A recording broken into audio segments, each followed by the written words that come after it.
तरह से इसमें प्रदेश में विधानसभा के चुनाव है सर और साथ में लोकसभा चुनाव है सर, किस तरह आप देख रहे हैं सर? जब कांग्रेस की तरफ से तो यहाँ पे टिकट का आवंटन नहीं हो पाया सर। कांग्रेस का टिकटों का प्रोसेस चल रहा है और बहुत जल्दी टिकटों का घोषणा कर दी जाएगी। और मंडी सीट पे तो टिकट की घोषणा हो चुकी है पार्लियामेंट की, और विक्रमादित्य सिंह को चुनावी दंगल में उतारा गया है, जो हमारे पीडब्ल्यूडी मिनिस्टर हैं। और ये कांग्रेस की सीट है और उनकी माता श्रीमती प्रतिभा सिंह ने खाली की है। इस सीट को हम रिटेन करेंगे किसी भी कॉस्ट पे। सर किस तरह देख रहे सर, क्योंकि दूसरी तरफ सर भाजपा प्रत्याशी करना है बहुत इस मैदान में यहाँ से उतरी, किस तरह देख रहे सर? कंगना जी को भारतीय जनता पार्टी ने चुनाव में उतारा है, लेकिन प्रदेश के विकास के लिए यहाँ पे एक सीरियस राजनेता की जरूरत है जो इस कॉन्स्टिट्यूंसी के विकास को देखे। और जितने भी फिल्म स्टार अभी तक राजनीति में आए हैं, उनका प्रयोग यही बताता है कि वो जो है या तो जल्दी ही फील्ड को छोड़ गए या उन्होंने विकास और कल्याण की राजनीति नहीं की।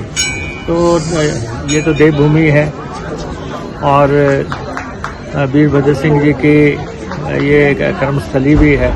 वो 6 दफा मुख्यमंत्री रहे, 60 साल की उनकी राजनीति रही, केंद्र में मंत्री रहे, हिमाचल कांग्रेस के अध्यक्ष रहे। और उन्होंने जो यहाँ पे बोया है उसकी कटाई जो है कांग्रेस पार्टी करती आई है और लोगों ने उसमें पूरा साथ दिया है। और इस समय विक्रमादित्य सिंह बेहतरीन कैंडिडेट हमारे पास थे और इसीलिए उनकी मदर ने ये सीट छोड़ी है। और दूसरा, कंगना रनौत भी ये चाहती थी कि प्रतिभा सिंह चुनाव ना लड़ें, और तो हमने उनकी बात भी रख ली कि जो वो चाहती थी उनके मुताबिक भी हमने फैसला कर दिया कि विक्रमादित्य लड़ेंगे। और विक्रमादित्य यूथ आइकन है और बहुत बड़ी उनकी फॉलोइंग है और बहुत अच्छा रिस्पांस उनको मिल रहा है। और हम मुद्दों की राजनीति करेंगे, हम विकास की राजनीति करेंगे, कल्याण की राजनीति करेंगे। हम जो है निम्न स्तर की राजनीति में ना हम विश्वास रखते हैं, ना हम करेंगे। कंगना कहाँ से आई है, क्या उनकी पृष्ठभूमि है, हमें इन बातों से कोई सरोकार नहीं है। हमें तो ये है कि ये जो हमारी सीट है मंडी, कुल्लू और इस बाकी ट्राइबल इलाका यहाँ पे आता है, इनके विकास के लिए क्या होना है।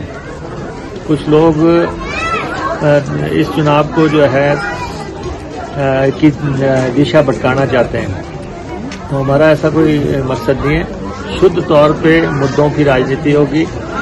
और भारतीय जनता पार्टी के लोगों ने हिमाचल प्रदेश की सरकार गिराने की एक असफल कोशिश की और उसमें नेता प्रतिपक्ष जयराम ठाकुर की भी अहम भूमिका रही।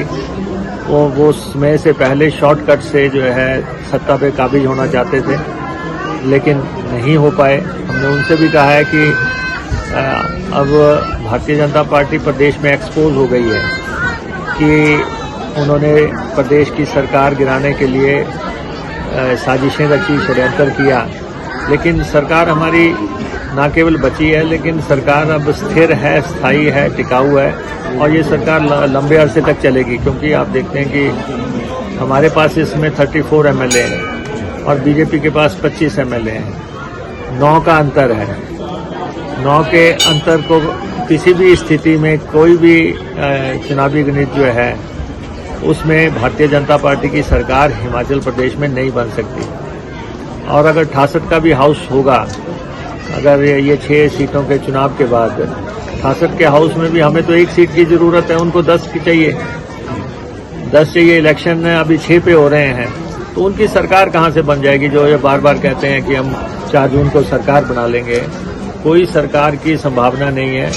भारतीय जनता पार्टी के नेताओं को आराम से बैठ जाना चाहिए और मैं तो ये कहूँगा सरकार बनाने की लालसा में भाजपा ने अपना लोकसभा का गणित भी सारा खराब कर लिया है और अब कांग्रेस पार्टी बहुत अच्छी फाइट में है, बहुत अच्छे नतीजे आएंगे।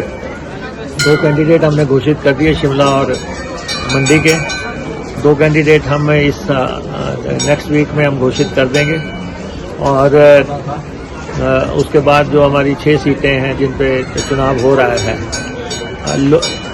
लोगों में तो आक्रोश है इस बात का कि सरकार गिराने का प्रयास हुआ और लेकिन भारतीय जनता पार्टी के लोग भी जिन लोगों को टिकटें दी हैं, भाजपा ने जिनको टिकटें दी हैं, भाजपा के लोग भी उनको बर्दाश्त नहीं कर पा रहे हैं और हमारे से ज्यादा काम जो है भाजपा के लोग कर रहे हैं, इसलिए सरकार पहले से ज्यादा स्थिर होगी।